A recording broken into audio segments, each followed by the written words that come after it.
நம்முடைய இருதயம் தீட்டுப்பட்டதாய் காணப்படுகிறோமா? ஒருவேளை நம்முடைய இருதயம் அப்படிப்பட்ட பாவ அழுக்குகளிலே இல்லையென்றால் மனஸ்தாபங்களிலே பழிவாங்குகிற எண்ணத்திலே இல்லையென்றால் மற்றவர்களை குறை கூறுகிற எண்ணத்திலே காணப்படுகிறது என்று சொன்னால் ஆண்டவர் இந்த நாளிலும் அப்படிப்பட்ட பலவீனங்களை நம்முடைய இதயத்திலிருந்து எடுத்து போட்டு நம்மை ஜீவன் உள்ளவர்களாய் உயிர்மீழ்ச்சி அடைகிறவர்களாய் மாற்றப்படுகிறார். ஹல்லேலூயா.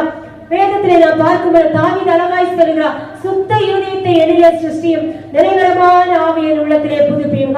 சுத்தமான ஒரு இருதயம் உடையவர்களா இருக்க வேண்டும் என்று சொல்கிறார் ஆண்டவர் விரும்புகிறார். தாவீதே சொல்லுகிறார், எப்போதும் ஆண்டவரை துதிக்கிற, எப்போதும் ஆண்டவரை பாடி மகிமைப்படுத்துகிற தாவீது சொல்கிறார், சுத்த இருதயத்தை என்னிலே சிருஷ்டியும்.